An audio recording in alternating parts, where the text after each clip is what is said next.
राधे राधे दोस्तों। आज की हमारी कहानी है इंसाफ। भैया, आज मैं चाय पीने या हालचाल पूछने नहीं आई हूँ। मैं बाप की संपत्ति में अपना कानूनी हिस्सा लेने आई हूँ। आज फैसला करके ही जाऊँगी। आप मुझे मेरा हिस्सा दे दीजिए। रसोई में खड़ी भाभी वंदना ने जैसे ही ये शब्द सुने, उसके हाथ रुक गए। उसने गैस बंद की, आंचल कमर में खोसा और तेज कदमों से बाहर आकर बोली, अच्छा, तो आखिर तुम्हारे मन की बात जुबां पर आ ही गई। इतने सालों से जो मिठास दिखा रही थी, उसका असली कारण यही था। आज समझ में आया। रागिनी ने बिना झिझके कहा, भाभी, मीठा बनने की ज़रूरत मुझे नहीं है। ये घर मेरे पिता का है और उस संपत्ति पर मेरा भी उतना ही हक है जितना मेरे भाई का। मैं भी उनकी बेटी हूँ, कोई पराई नहीं। इतने में उसका भाई निखिल भी बाहर आ गया। उसने माहौल शांत करने की कोशिश करते हुए कहा, रागिनी, बैठकर आराम से बात करते हैं। इतनी ऊंची आवाज़ में क्यों बोल रही हो? आवाज़ नीची करो। रागिनी ने कागज़ निखिल के सामने पटक दिए। बात करने का समय बहुत पहले था भैया। जब पापा गए थे तब भी मैंने कुछ नहीं कहा। जब माँ गई तब भी मैं चुप रही। लेकिन अब मुझे मेरा हिस्सा चाहिए और आज ही चाहिए। वंदना गुस्से से हंस पड़ी। हिस्सा चाहिए? किस बात का हिस्सा? जब तुम्हारे माँ बाप महीनों बिस्तर पर पड़े थे तब कहाँ थी तुम?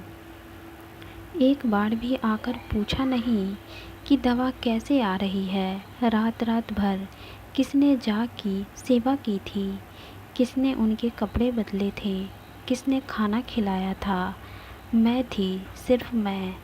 सास ससुर की सेवा मैंने की है। इसीलिए इस घर पर हक भी मेरा है, तुम्हारा नहीं।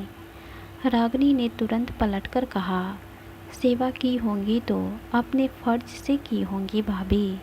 उसका मतलब ये नहीं होता कि मेरे पिता की संपत्ति भी आपकी हो गई। कानून सेवा देखकर हिस्सा नहीं देता, बेटी होने पर देता है। वंदना ने उंगली दिखाते हुए कहा, मुझे कानून मत सिखाओ। शादी के बाद जिस घर की चौखट छोड़ दी, आज उसी घर की ज़मीन याद आ गई। त्योहार पर 2 घंटे के लिए आ जाने से बेटी होने का फ़र्ज पूरा नहीं हो जाता। रागिनी भी पीछे हटने वालों में नहीं थी और बहू बनकर घर संभालने से किसी की बेटी का हक ख़त्म नहीं हो जाता।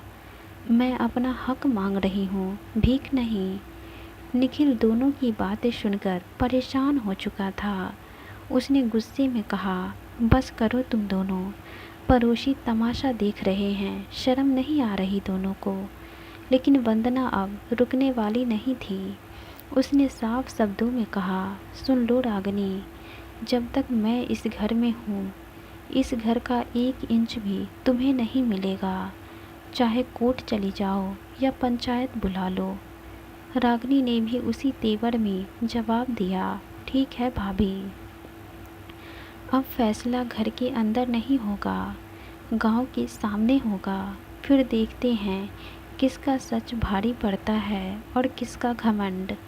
इतना कहकर उसने अपने कागज़ समेटे, निखिल की तरफ एक नज़र डाली और तेज कदमों से बाहर निकल गई। उसके जाते ही पूरे घर में ऐसा सन्नाटा छा गया जैसे आने वाले तूफान की आहट सबको सुनाई दे चुकी हो। अगली सुबह पूरे गांव में एक ही चर्चा थी कि निखिल के घर संपत्ति को लेकर बड़ा झगड़ा हो गया है। दोपहर होते होते रागिनी अपने मामा सुरेश और 2-3 रिश्तेदारों के साथ घर पहुंच गई। आंगन में कुर्सियां डाली गई। पड़ोस के कुछ बुजुर्ग भी आकर बैठ गए। निखिल का चेहरा उतरा हुआ था, लेकिन वंदना के चेहरे पर अब भी वही अकड़ साफ दिखाई दे रही थी। रागिनी ने सबके सामने कहा, मैं किसी का घर उजाड़ने नहीं आई हूँ। मुझे सिर्फ मेरे पिता की संपत्ति में मेरा हिस्सा चाहिए। अगर प्यार से बात हो जाती तो पंचायत बुलाने की नौबत नहीं आती। वंदना ने बात पूरी होने से पहले ही ताली बजाते हुए कहा, वाह, कैसी भोली बन रही हो अब। सच तो यह है कि तुमने अपने ससुराल में खर्च चलाना मुश्किल हो रहा है, इसीलिए अब मायके की ज़मीन याद आ गई। रागिनी का चेहरा तमतमा गया। भाभी, मेरे ससुराल की चिंता छोड़िए, अपने शब्द संभाल कर बोलिए। वंदना ने कुर्सी से उठते हुए कहा, क्यों संभालूं? जो सच है वही बोल रही हूँ। जब माँ जी 6 महीने तक बिस्तर पर थी तब तुम कितनी बार आई थी। जब बाबूजी को अस्पताल ले जाना होता था तब किसने अपनी चूड़ियाँ बेचकर उनका इलाज कराया था? मैंने। तब तुम कहाँ थी? रात रात भर किसने उनकी सेवा की? मैंने। और आज तैयार घर देखकर हिस्सा लेने चली आई हो। लाज शर्म नहीं है क्या तुम्हारे अंदर? सेवा करने में पीछे और हिस्सा लेने में आगे। रागिनी ने भी गुस्से में जवाब दिया, सेवा का एहसान मत गिनवाइए। आपने उनकी बहू होने का फ़र्ज निभाया था, कोई दान नहीं किया था। वंदना जोर से बोली, फ़र्ज निभाया था, इसीलिए आज इस घर पर पहला हक भी मेरा है। जिस बेटी ने शादी के बाद इस घर की तरफ मुड़कर नहीं देखा, उसे अब ज़मीन चाहिए। मामा सुरेश ने बीच में समझाने की कोशिश की, लेकिन वंदना बहू, बात लड़ाई से नहीं सुलझेगी। बैठकर हिसाब कर लो, रिश्ते ज़मीन से बड़े होते हैं। वंदना ने उनकी तरफ देखकर कहा, मामा जी, आप बीच में मत पड़िए। जिसने सेवा की है वही इस घर का असली हकदार है। बाहर वालों को बीच में आने की ज़रूरत नहीं है। निखिल ने पहली बार सख्त आवाज़ में कहा, वंदना, मामा जी से इस तरह की बात मत करो, तुम्हें शर्म नहीं आ रही? लेकिन वंदना का गुस्सा 7वें आसमान पर पहुंच चुका था। आज भी आप अपनी बहन के साथ खड़े हो जाइए। जब आपके माँ बाप की सेवा करनी थी तब तो कोई नहीं आया था, अब सबको हिस्सा चाहिए। रागिनी ने अपने बैग से एक पुरानी डायरी और कुछ कागज़ निकाले, उन्हें हाथ में पकड़कर बोली, ठीक है भाभी, आप बार बार सेवा की बात कर रही हैं ना। अब अगली बैठक में मैं भी कुछ ऐसे सबूत लेकर आऊँगी जिन्हें देखकर शायद आपकी आवाज़ अपने आप धीमी हो जाएगी। उस दिन फैसला भी होगा और सच भी सबके सामने आएगा। रागिनी की यह बात सुनकर पहली बार वंदना सोच में पड़ गई। उसके चेहरे का आत्मविश्वास हल्का सा डगमगाया, लेकिन उसने तुरंत खुद को संभाल लिया और तिरस्कार से बोली, जो करना है कर लो, इस घर से खाली हाथ ही जाओगी। आंगन में बैठे लोग एक दूसरे का चेहरा देखने लगे।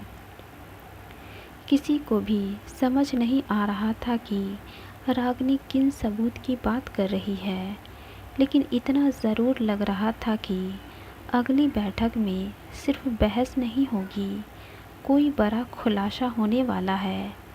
रागिनी ने जैसे ही फाइल वापस बैग में रखी, वंदना उसके बिल्कुल सामने आकर खड़ी हो गई। उसने गुस्से में कहा, ज़्यादा चालाक बनने की कोशिश मत करो।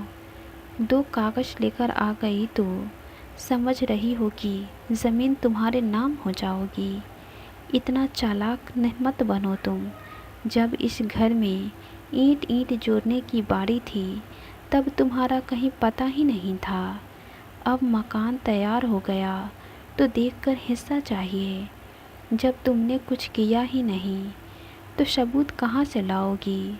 और झूठ बोलोगी तो और फंसोगी समाजी के सामने।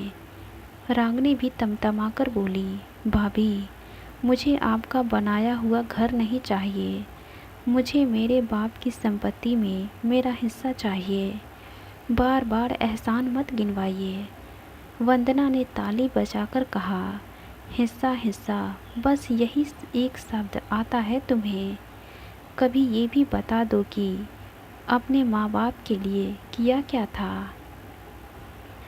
आपसे हिसाब देने की ज़रूरत नहीं है मुझे। क्यों नहीं है?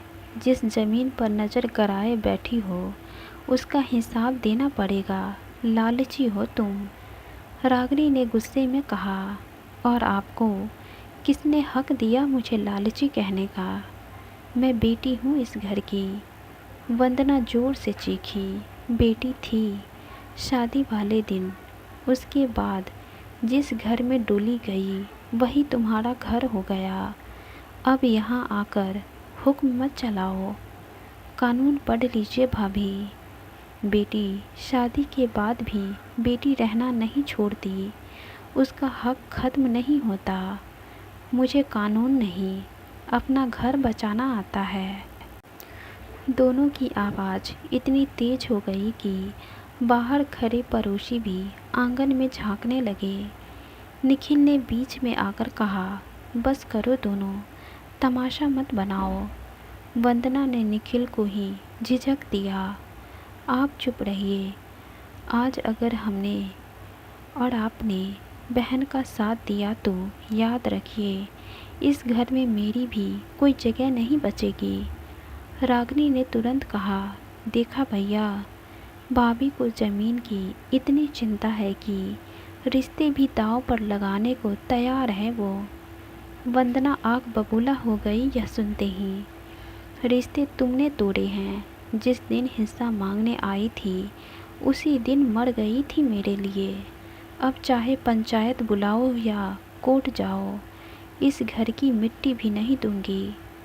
रागिनी ने भी उंगली दिखाते हुए कहा, मत दीजिए, लेकिन याद रखिए, आज आपने पूरे गांव के सामने ये कह दिया है कि आप किसी भी हालत में मेरा हक नहीं देंगी। यही बात कल को आपके खिलाफ सबूत के तौर पर दी जाएंगी।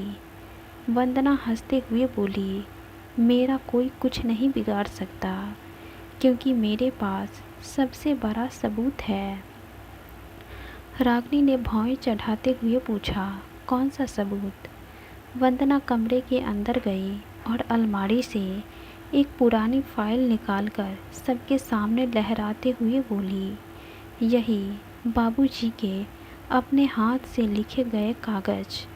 इन्हें पढ़ने के बाद तुम्हारे हिस्से वाली सारी अकल 5 मिनट में निकल जाएगी। रागिनी ने फाइल देखते ही मुस्कुराकर कहा, अच्छा, तो आखिर आपने वो फाइल निकाल ही ली। ठीक है भाभी, अब इसके सबके सामने खोलिए, देखते हैं आखिर इसमें है क्या। आज फैसला भी होगा और किसी एक का घमंड भी टूटेगा। वंदना ने गुस्से में फाइल पंचायत के सामने रख दी। लो, आज सब साफ हो जाएगा। रोज़ रोज़ हिस्सा हिस्सा चिल्लाने वाली को भी पता चल जाएगा कि बाबूजी क्या चाहते थे। गांव के सबसे बुजुर्ग रामलाल जी ने फाइल खोली। अंदर बाबूजी के हाथ से लिखा एक लंबा पत्र था। उन्होंने पढ़ना शुरू किया। मेरे जाने के बाद अगर मेरी बेटी रागिनी कभी संपत्ति में अपना हिस्सा मांगे तो पहले उससे एक बात ज़रूर पूछना कि क्या उसे अपने भाई का घर बचाना है या ज़मीन का टुकड़ा चाहिए। अगर इसे सच में पैसों की ज़रूरत हो तो निखिल अपनी हैसियत के अनुसार उसकी मदद करे, लेकिन अगर सिर्फ ज़मीन बांटने की ज़िद हो तो मैं अपनी बेटी से यही कहूँगा कि मैंने उसे लालच नहीं, रिश्तों की कीमत सिखाई है। पूरा आंगन शांत हो गया। पत्र में आगे लिखा था, ये घर निखिल और उसकी पत्नी ने मेरी आंखों के सामने संभाला है। मेरी बीमारी में बहू ने दिन रात सेवा की है। इसलिए मेरी इच्छा है कि यह घर बटे नहीं, मेरे बेटा और बहू को मिले। मेरी बेटी अगर अपने पिता की सीख को याद रखेगी तो कभी इस घर में दीवार खड़ी नहीं होने देगी। रामलाल जी ने पत्र बंद किया और रागिनी की तरफ देखा। बेटी, कानूनी बात अपनी जगह है, लेकिन आज हम तुम्हारे पिता की आखिरी इच्छा पढ़ रहे हैं। अब फैसला तुम्हें करना है। रागिनी का चेहरा उतर चुका था। अभी तक जो आवाज़ पूरे आंगन में सबसे ऊंची थी, वही अब काँप रही थी। उसने धीरे से निखिल की तरफ देखा।